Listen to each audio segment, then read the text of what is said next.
11장 1절부터 8절 제 성경책 구약 성경 981쪽 정도에 있습니다. 이사야서 11장 1절로 8절 한 절씩 교독하시고 마지막 8절은 합독하시겠습니다. 이새의 줄기에서 한 싹이 나며 그 뿌리에서 한 가지가 나서 결실할 것이요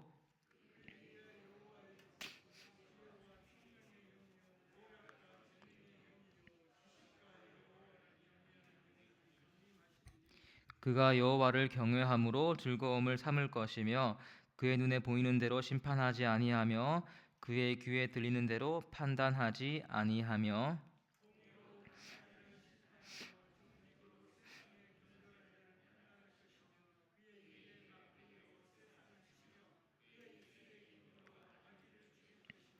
공의로 그의 허리띠를 삼으며 성실로 그의 몸에 띠를 삼으리라.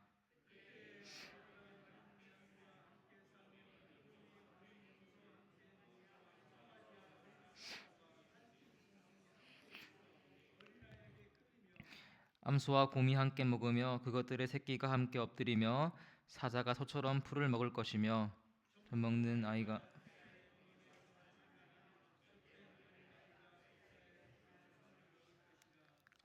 아멘. 세상을 살다 보면 막막할 때가 있습니다. 어떤 선택을 하는 것이 옳은가 고민이 됩니다. 특별히 신앙인으로서 하나님과 다른 것 사이에서 흔들릴 때가 있습니다. 왜 그렇습니까? 주님께서는 눈에 보이지 않고 보이는 것이 우리를 구원해 줄 것만 같습니다. 그러나 우리 하나님께서는 나를 믿으라고 말씀하십니다. 믿음이 답이라고 하십니다.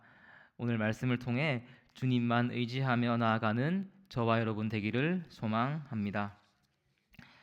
성경의 여러 인물들 중 다윗은 우리에게 친숙합니다. 주님께서는 그를 내 마음에 합한 자라 칭찬하시며 약속을 주시는데 주목해서 볼 것은 이 약속이 성경 전체에 흐르고 있습니다. 사무엘하 7장 13절부터 15절을 제가 읽어드리겠습니다. 그는 내 이름을 위하여 집을 건축할 것이요 나는 그의 나라 왕위를 영원히 견고하게 하리라. 나는 그에게 아버지가 되고 그는 내게 아들이 되리니 그가 만일 죄를 범하면 내가 사람의 매와 인생의 채찍으로 징계하려니와 내가 내 앞에서 물러나게 한 사울에게서 내 은총을 빼앗은 것처럼 그에게서 빼앗지는 아니하리라. 이 약속을 정리하면 다윗의 아들 솔로몬이 하나님의 집을 세울 것이며 대를 이어서 다윗 가문 다시 말해 남유다 왕국은 견고할 것입니다. 그런데 혹 그들이 죄를 범하면 주님께서 징계하시지만 사울처럼 버리지는 않으십니다. 함께 읽고 있는 이사야서는 다윗 왕국 다시 말해 남유다 이야기를 다루고 있습니다. 그리고 방금 말씀드린 약속 때문에 그들은 번성하고 왕위는 이어집니다. 그러나 안타깝게도 그들은 범죄합니다. 이사야서 1장 2절과 3절을 보시면 하나님을 거역하고 주인이 누구인지 깨닫지 못합니다. 특별히 이사야서 7장을 보시면 그들의 죄를 보여주는 구체적 사건이 등장합니다. 7장 1절을 보시면 유다의 아하스 왕 때에 아람의 르시난과 르말리아의 아들 이스라엘의 베가 왕이 올라와서 예루살렘을 쳤다고 합니다. 배경을 설명드리면 그 당시는 아수르란 나라가 강대국이었습니다. 그리고 아수르가 세력을 넓혀오자 1절에 있는 아람과 이스라엘, 북이스라엘은 함께 동맹을 맺으며 대항했고 또한 여기 있는 유다에게 자신들의 동맹에 참여하라고 위협했습니다. 그래서 이에 7장 2절 보시면 왕의 마음과 그의 백성의 마음이 숲이 바람에 흔들림같이 흔들렸다고 합니다. 왕이 흔들리니 이에 백성들도 요동합니다. 그러나 이런 상황을 넘어서는 약속이 있었는데 7장 7절을 보시면 주님께서는 그 일은 서지 못하며 이루어지지 못한다고 말씀하십니다. 두려워하지 마라 남유다야, 아람과 이스라엘을 겁내지 마라. 이것이 하나님 음성이었습니다. 그러나 안타깝게도 아하스 왕과 남유다는 하나님을 신뢰하지 못합니다. 7장 11절 보시면 주님께서는 징조를 구하라 하십니다. 내가 너희를 도와줄 테니 징조를 보여주겠다 하시지만 12절 보시면 아하스는 이를 거부합니다. 겉으로 이는 믿음의 고백처럼 보일 수도 있겠지만 하나님을 신뢰하지 않는 것입니다. 실제로 왕과 유다는 주님이 아니라 강대국 아수르의 도움을 빌립니다. 도움을 청합니다. 그렇다면 이 결과가 어떻게 되었을까요? 이사야서 10장 28절 위의 작은 글씨를 보시면 침략자들의 공격이라 되어 있습니다. 여기서 침략자는 아수르로 그들은 아람과 북이스라엘을 공격했을 뿐 아니라 더 나아가서 남유다에게도 칼날을 겨눕니다. 이들이 날 구원해 줄 거야 라고 믿은 대상이 오히려 걸림돌이 되고 만 것입니다. 그렇다면 이런 암담한 현실 가운데 다시 누구를 소망하고 누구를 선택해야겠습니까? 오늘 저는 계속해서 주님과 다윗과의 약속을 이야기하고 있습니다. 하나님 말씀 때문에 다윗 왕위는 이어져 왔고 그리고 그들의 죄 때문에 징계를 받습니다. 그런데 기억하시듯이 주님 약속은 징계에서 끝나지 않습니다. 다윗의 왕위는 영원히 견고해야만 합니다. 그렇다면 그것이 어떻게 이루어졌을까요? 10장 33절 보시면 보라 주 만군의 여호와께서 혁혁한 위력으로 그 가지를 꺾으시리니 그 장대한 자가 찍힐 것이요 그 높은 자가 낮아질 것이며 하나님께서 등장하고 일하셔야만 합니다.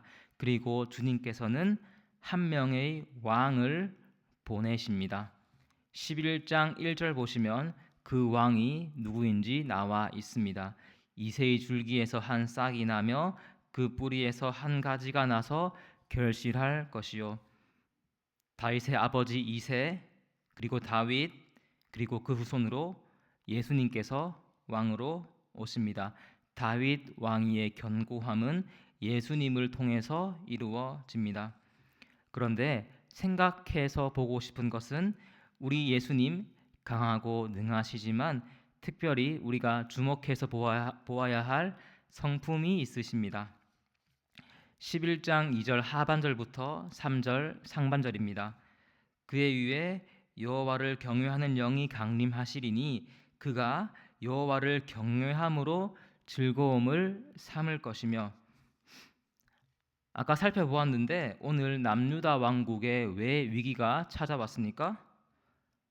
아하스 왕이 하나님을 의지하지 않았기 때문입니다. 그리고 리더가 넘어지니 나라 전체가 무너졌고 절망에 빠졌습니다.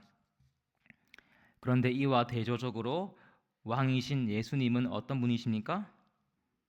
여호와를 경외하십니다. 심지어 주님을 두려워하는 것에서 기쁨을 삼으십니다.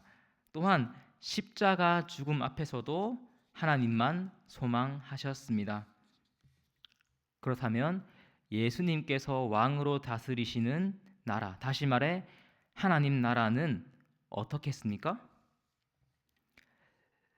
계속해서 4절 보시면 예수님은 공의와 정직으로 심판하시고 입의 막대기와 입술로 세상과 악인을 심판하십니다. 주님께서는 진정한 통치자이십니다. 허물 많고 연약한 이전의 왕들과는 차원이 다르십니다. 그래서 하나님 나라는 5절부터 7절 보시면 이리가 어린 양과 어린 사자와 살진 짐승이 염소와 곰이 함께 있고 어린아이가 독사의 굴에 손을 넣습니다. 한마디로 평화롭습니다. 하나님께서 다윗에게 한 약속, 왕이신 예수님을 통해 이루어집니다. 그분의 나라가 완벽하고 온전합니다. 귀한 성도 여러분, 서두에 우리 삶에 고난이 있음을 나누었습니다. 특별히 세상 가운데서 하나님을 소망하고 선택하는 것이 어려움을 고백했습니다. 그런데 오늘 보신 것처럼 세상을 의지하는 나라는 쇠퇴하고 하나님을 소망하는 예수님 나라는 무너지지 않습니다. 하나님의 복을 그 나라는 받습니다.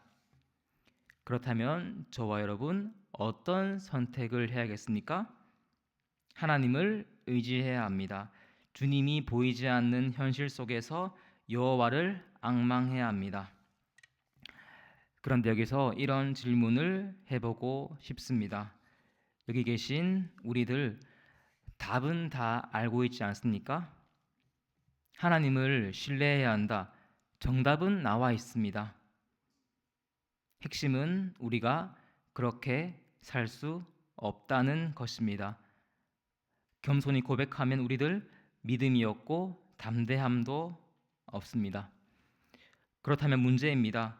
저와 여러분 올바른 선택을 할 수 없고 그 결과 오늘 남유다처럼 하나님의 심판을 받아야 하겠습니까? 그렇지 않습니다. 우리는 이미 하나님을 향하고 있습니다. 그런데 기억해야 할 것은 주님을 선택하는 것, 다시 말해 하나님 나라 백성이 되는 것은 우리들 힘으로는 할 수 없습니다. 우리의 어떠함으로는 그 백성됨을 취할 수가 없습니다. 베드로전서 2장 10절을 제가 읽어드리겠습니다. 너희가 전에는 백성이 아니더니 이제는 하나님의 백성이요 전에는 긍휼을 얻지 못하였더니 이제는 긍휼을 얻은 자니라. 주님께서 저와 여러분을 불쌍히 보십니다. 우리들 힘으로 하나님을 소망할 수 없는 것을 보시고 전적으로 은혜를 주시는데 바로 예수 믿는 믿음을 선물해 주십니다.